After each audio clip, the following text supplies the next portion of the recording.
Welcome to Finding Intelligence in VOC and Compliance. So first of all, we'd just like to thank the Lighthouse International for this great location. Let's give them a hand. All right, thank you. And then as well, I'd like to thank Lexalytics for putting on this great conference. Let's give them a hand. Yeah. Point to Seth out here. And then finally, all of you, you made it here today. Everyone turn to your neighbor and say, "I'm so glad you're here." I've already done that, right? All right, thank you. So today we're going to talk about how to get better buy-in from your clients when it comes to text analytics. We'll discuss some different experiences, good and bad, that I've had in that area. Also, how to get more information from your customer interactions. There's a lot of information that's missing that we're missing out on that we could get. And also how to turn sunk costs of compliance into intelligence. There's a lot of things that people are required to do, and they just see it as a have to, but there's actually a lot of opportunity in that. So those are the three things that we'll cover today. May I tell you a little bit more about myself? Is that all right? Yes, please. Okay, so we're talking hobbies. That was one thing I didn't tell Seth about. I very much enjoy mountain biking. And I can actually say that now because I went for the first time in 10 years last October. And so got a new bike for Christmas, and I've crashed a couple of times, but nothing too serious. I also enjoy surfing, and I can say that because I went for the first time in April in San Diego. And now I know why they made the song called Wipeout, because there's so many different ways that you can fall off of the surfboard and into the ocean. But I did actually get up a few times and had a fun experience. Look forward to doing that again. As Seth mentioned, I worked with Mindshare Technologies for about 2.5 years, evaluated a broad spectrum of different text analytics tools for different applications in voice of the customer. Ultimately, Lexalytics was a very good fit for some of the aspects of that, and so I'll be discussing that. Currently, I'm with Software Technology Group, based out of Salt Lake City, Utah, and I'm looking to take their text analytics and speech analytics offerings and bring that to the next level. I see a lot of opportunity in there.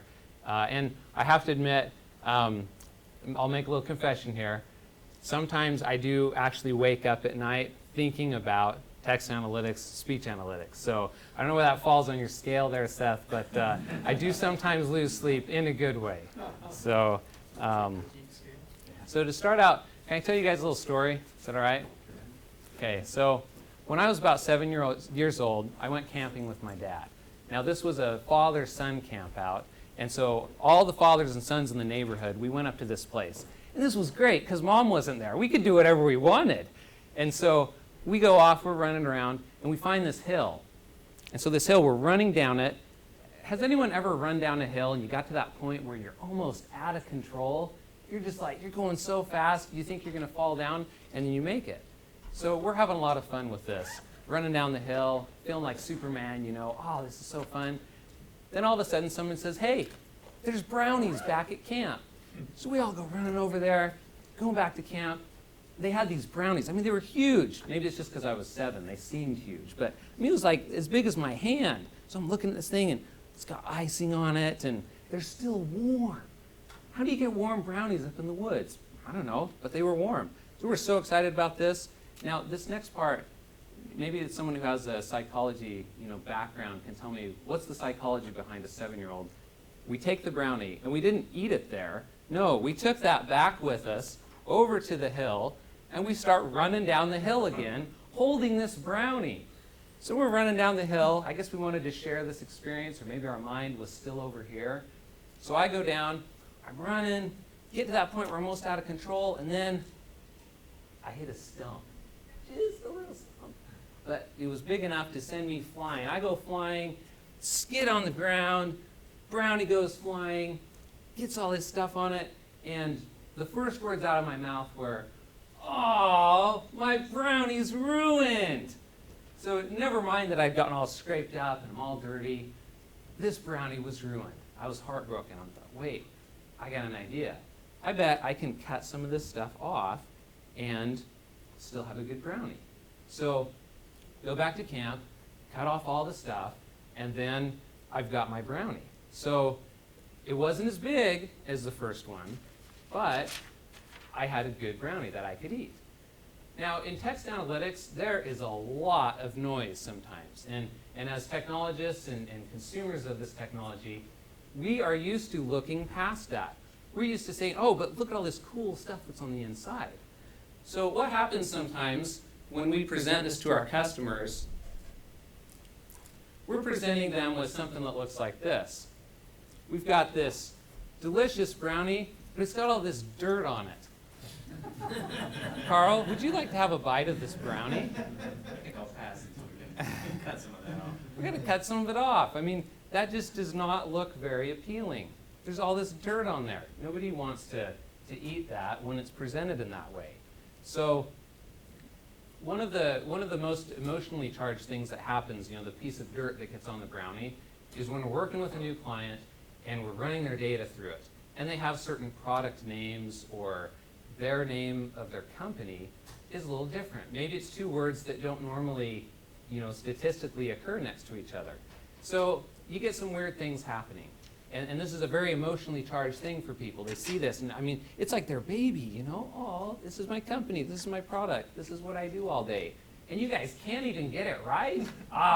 This stuff is garbage, I don't trust it. And so then the focus starts to become on accuracy. So everybody focuses on accuracy. Well, how accurate is it? You guys can't even get my name right. Is this even going to be any good? And so they start to measure us using the following equation.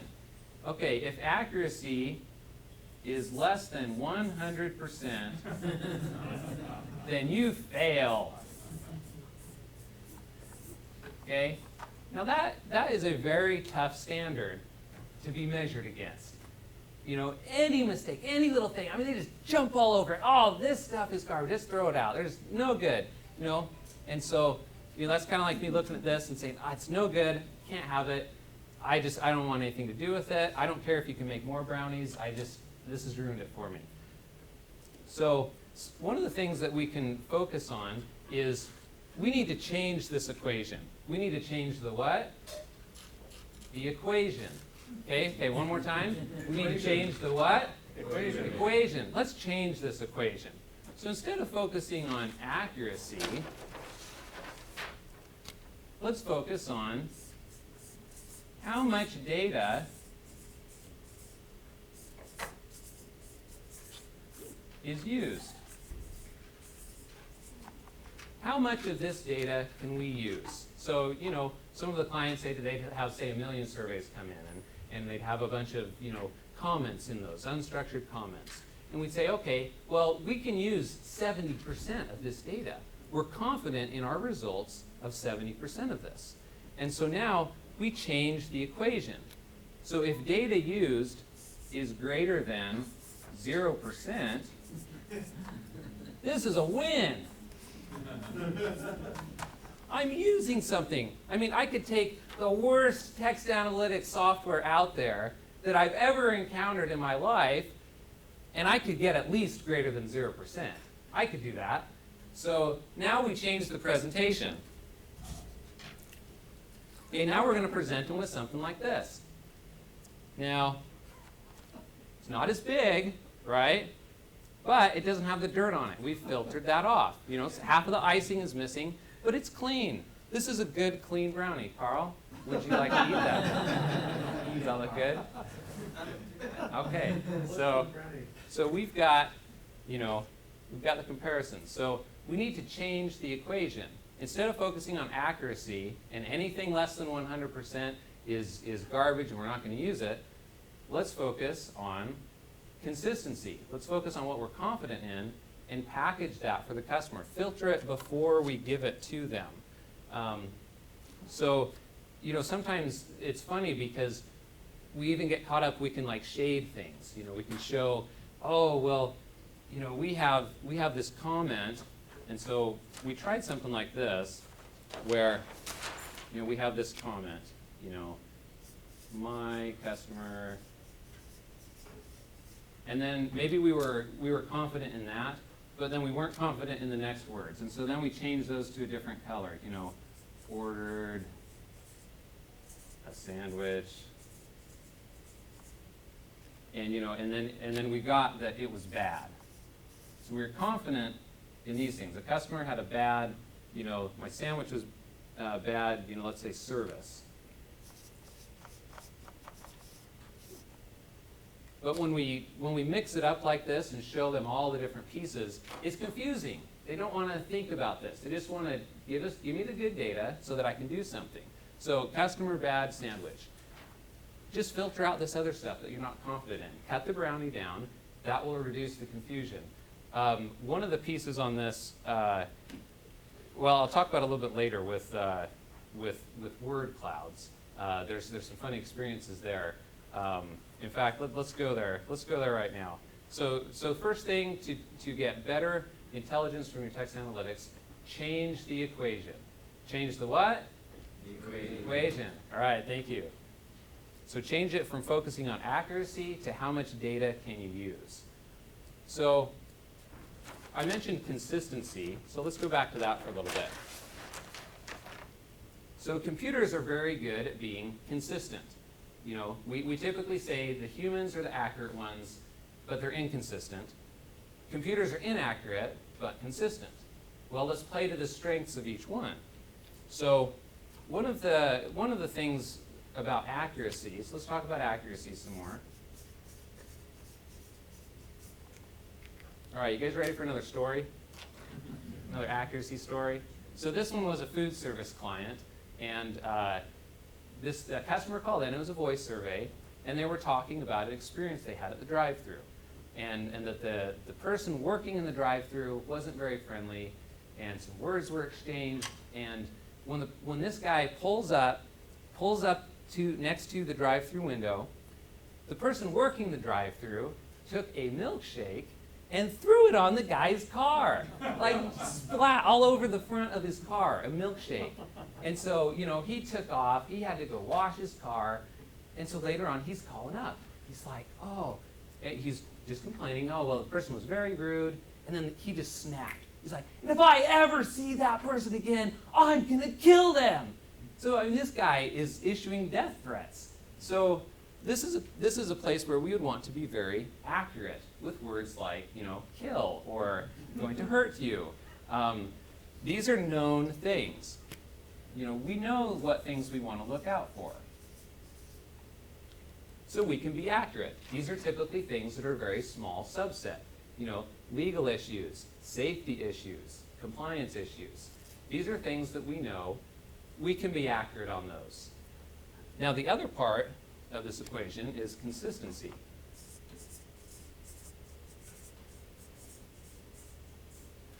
So consistency, I'll tell you another story about this one. So Hertz Car Rental, they used to require their managers of all their locations to go through and read all the customer comments every month. And so if you had someone at the rental agency in, LAX, that's hundreds a month that this guy has to read through.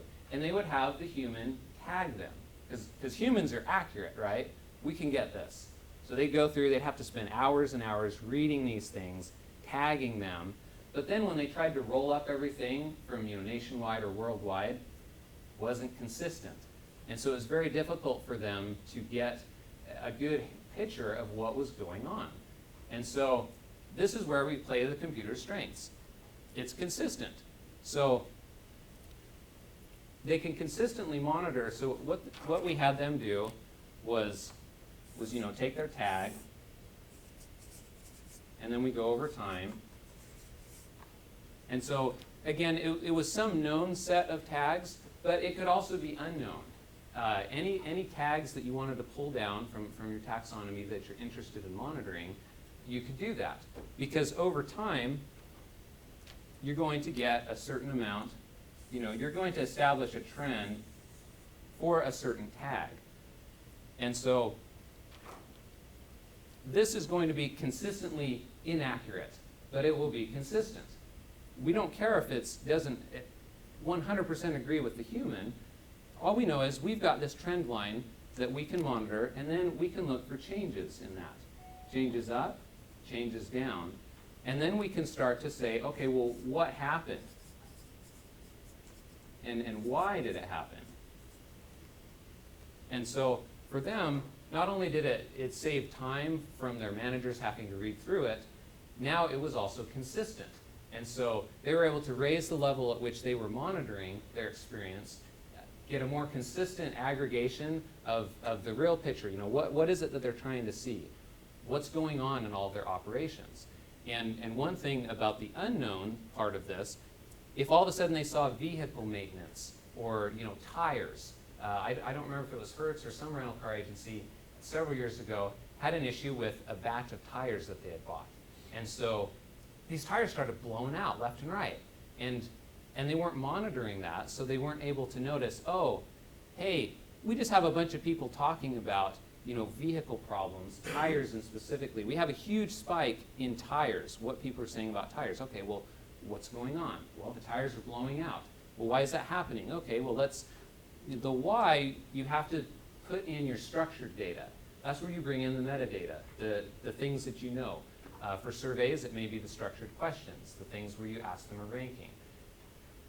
Overlay that onto your monitoring of your tags, then you start to get the whole picture, not just a part of the picture, the whole picture. And so this is another place where, you know, word cloud. That's almost become a 4-letter word. Am I safe? Is anyone else kind of frustrated with word clouds? Okay. They're good for what they are. Now, we tried to make word clouds smart, which maybe that's an oxymoron, a smart word cloud, right? So we said, oh, okay, we're going to put like themes and stuff in it. We're going to make this cool and like color code it and do different things. Well, the problem is people have it so deeply ingrained in their head what a word cloud is. They expect single words, frequency-based, one thing, and that's all it does. It sits there, and you look at it, and you're like, cool. Or you can make a picture out of it, you know. Tell it you want, you know, you're a kitten, you know, and it will make a word cloud in the form of a kitten, right? And so it was too confusing. We had to keep explaining it over and over and over and over again why this one was better. But I don't get it. What is this thing? So there's a small audience that enjoys an interactive word cloud. These would be like your analysts. So a lot of companies, they have a couple of analysts in their corporate office. They like to gather all the comments up, and they like to play with it. So they like lots of levers to pull and different things. They like to play with this snapshot of data. But for an operational manager that's there on the front lines having to make decisions, you know, right now, and they don't have time to play with a word cloud and analyze it. They want to know the information now. Okay, what has changed? Okay, I know what to look into now. You told me, you know, this, and this are the things that have changed, and now I can go look into it. They just want to know the what, then they can go work on the why at their location or their area that they're responsible over. Let someone else, you know, do the analyzing and the tinkering, because the word cloud takes a snapshot in time. You don't really have anything to compare it to unless, you know, you have others. But that's where monitoring and measuring over time, that makes a little bit more sense.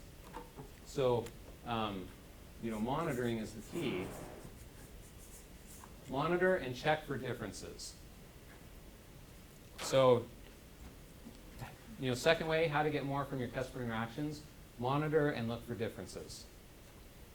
All right, so this last part I want to talk about has to do with voice. And so, when I was at Mindshare, we had about, you know, probably 50-50 split in voice comments versus web comments. And this is particularly the case for call centers. You know, they're going to survey their clients in one mode, you know, they provide a service in one mode, telephone, so they want to receive feedback in that same mode. Now voice has some problems, or not necessarily problems, but some challenges. So, you know, we can't feed voice into our text analytics, not the text analytics that we use for all of our text. You know, they're two separate worlds here. So some of the solutions to this problem, you know, we've got manual transcription.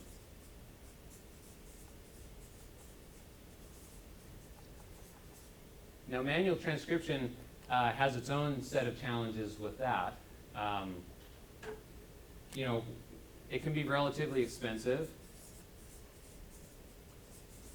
So if you had, 100,000 comments at, $1.50 a minute, average comment is 30 seconds, is that data really worth that much for you or to you to transcribe all of that stuff?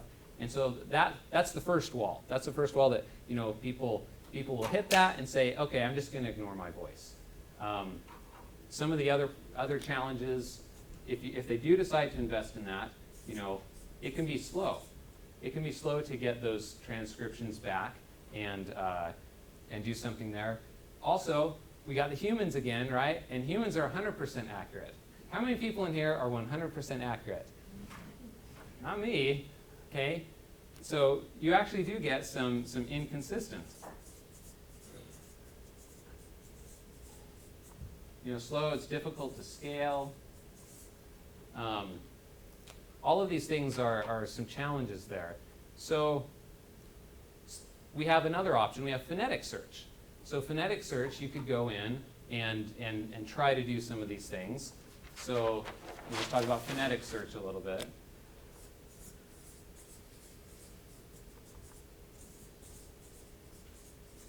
See, the main thing, we're trying to find a way, how do we get this voice, which is half, or for some companies, 100% of all that they do, and get some benefit out of it? How can we feed this into this cool text analytics that we already have? So some of the challenges with phonetic search, it's a separate effort.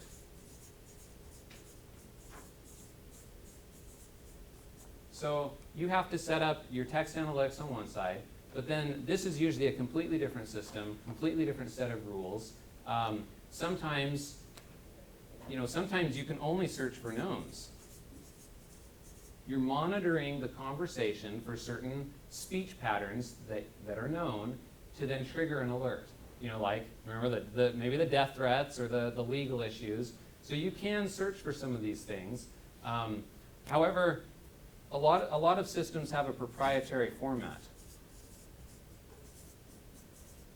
And I may have invented a new spelling of that, but proprietary format. So maybe you can run your phonetic search, and you can search for some knowns, but then it'll be stored so you can play it back on that system, but it's not in an open format that you can do something else with and that you can explore with. Your data is kind of locked up, not only in the audio, but in this proprietary format audio. And then typically these systems can have a high operating cost.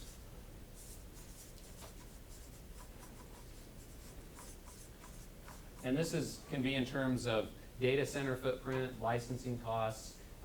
It can be a restrictive barrier of entry again. We've got all these walls that people are hitting up against. They just want to use their voice. Come on, can't we just use the voice? Can't we just do that? So one of the things, one solution that we encountered at Mindshare to solve this problem, now we actually evaluated several. So we evaluated one technology that it was about 2.5 years ago, so I won't say the company name because maybe it's better now, but they actually had to slow down the transcriptions. So we gave them a batch of, several thousand customer comments and gave it to them, and they came back to us with results. We're like, well, we had to slow it down to about 80% real time in order to get, 60% accuracy on the transcriptions. And we're like, we'll never catch up. We take in millions of voice comments every day, and we'd have to license 5-6 times of this that's already a very expensive product. And so that solution got thrown out the window. So then we encountered another company. Now, they were on the complete other end of the spectrum. They said, oh, hey, guess what? So everybody look up here, I want you to blink.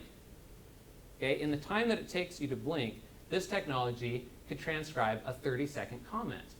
And so their one appliance, this 2U appliance that's got some FPGA, a Convay supercomputer on the top, and then it's got just a regular server on the bottom. Low power consumption, low footprint in our data center. That thing can take 100 hours of audio and transcribe it in 1 hour. We're like, no way. So I remember the first time, it's like, all right, let's see how this works. So we got one. I grabbed a whole pile of voice comments from one of our customers, threw them in there, and I just watched it. And I mean, I was like giddy. I'm like, holy holy cow, look at all this stuff, it's coming out. This is so cool, pile more on it, you know? And so it performed. We actually even had one time, one client didn't believe us. They're like, no way, you guys are full of it.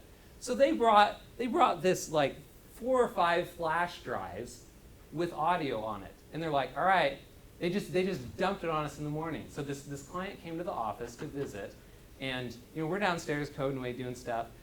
Sales guy comes down, he's like, hey, they just gave us this audio. Here, do something with it. And we're like, all right. So we loaded all that up to the server, transcribed it.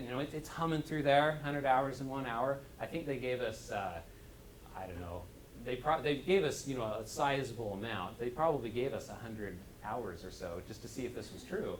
So we loaded it. It was transcribing, integrating into our system. And later that same morning, they came in at probably 9 o'clock.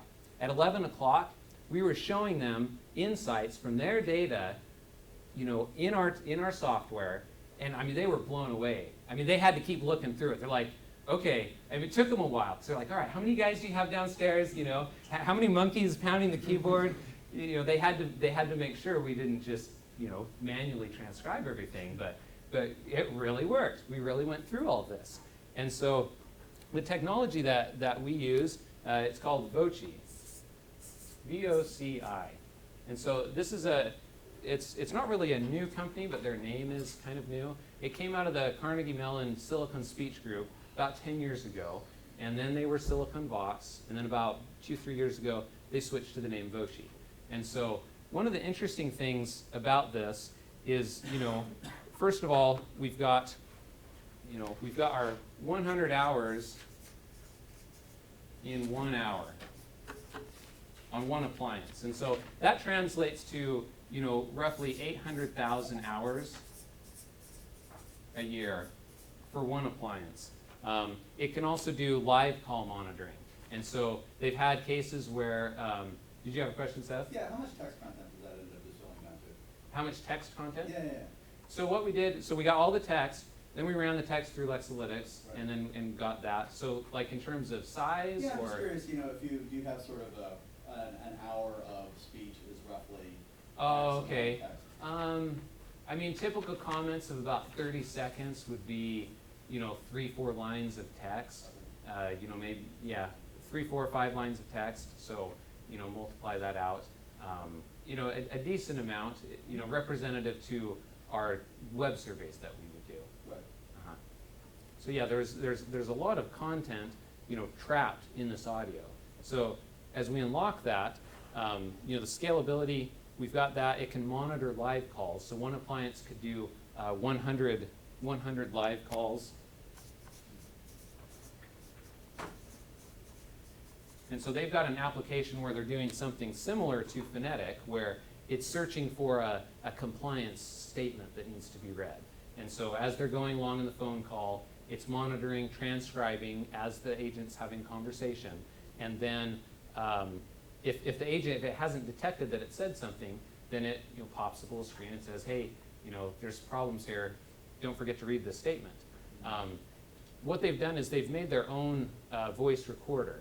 And so that it will run alongside of any other voice recording system that's in the call center. And this captures a higher quality audio. And they saw that led to about an 8 to 10% uplift in their accuracy of the transcription. And so with their English model, just general out of the box, they're getting around 80+% accuracy.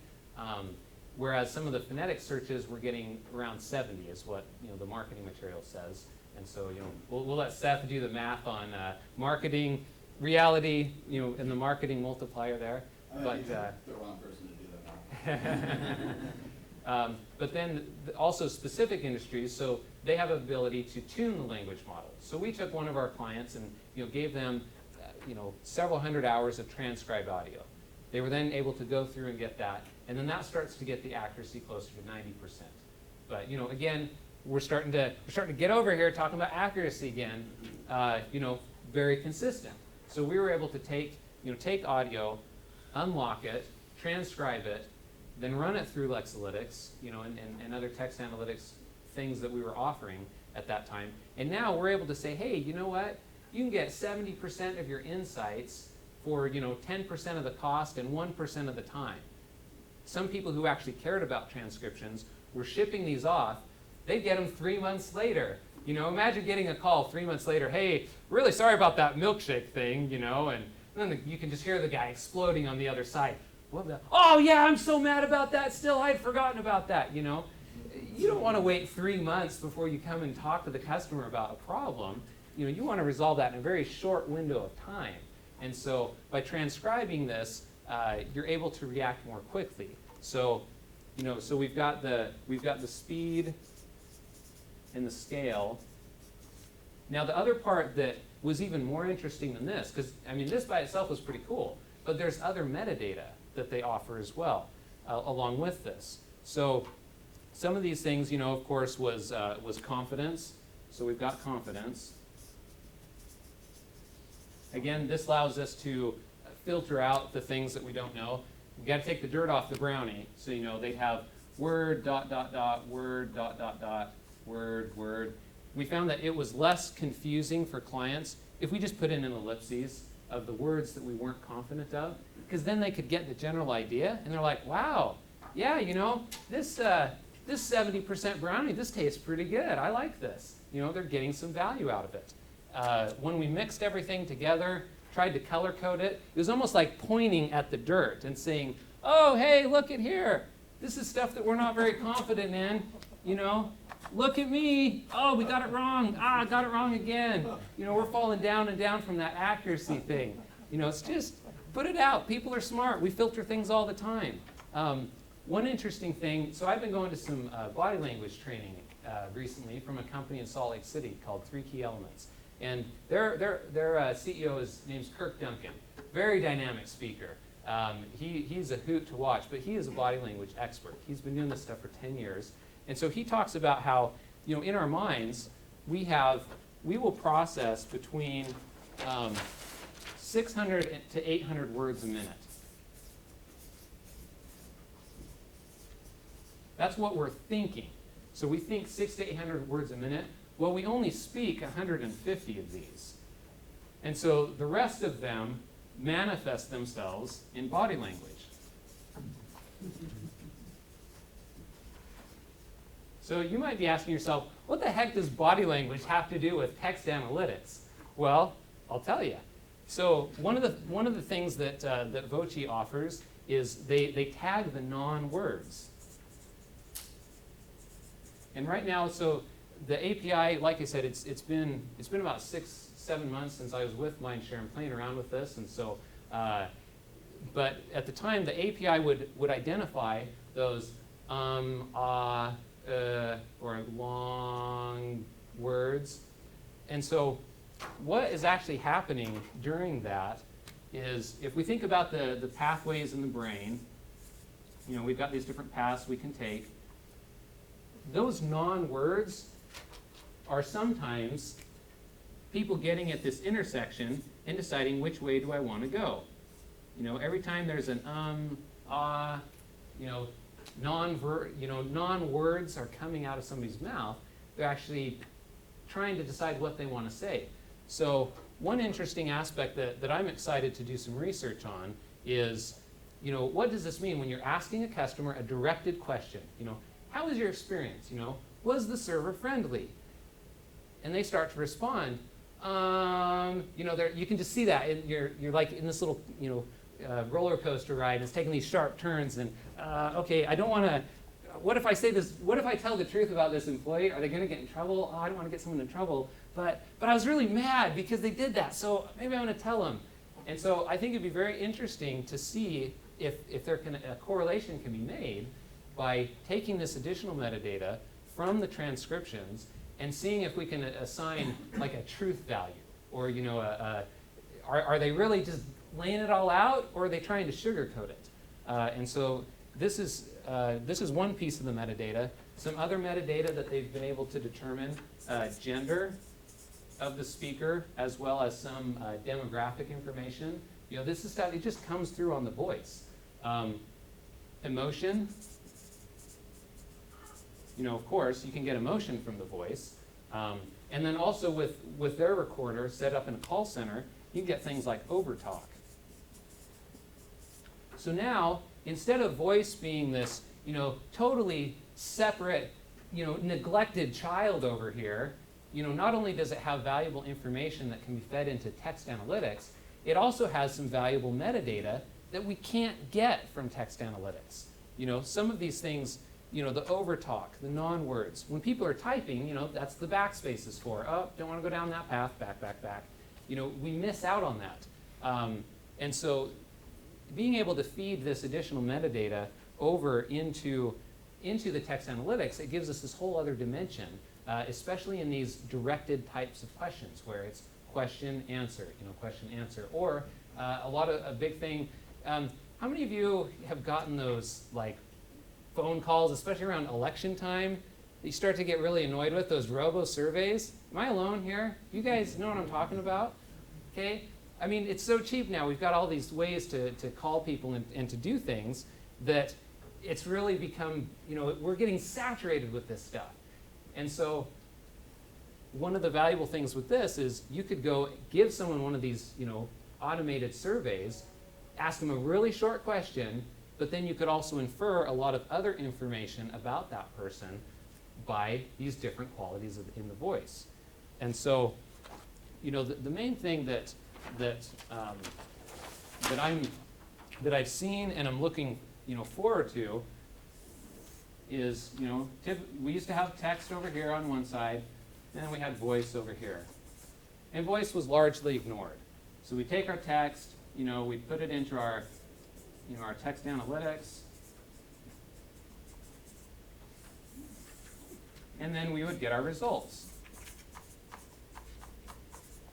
And so, this has worked quite well. Lexalytics has a great suite of tools, different aspects depending on the data, what you're trying to look for, knowns, unknowns. And so we're getting very good results with that. However, some companies, some businesses, they deal only in voice. So now, let's take the voice, and then let's run it through something like VOC, where not only do we get the text, but we also get additional metadata. So we got text, we got metadata.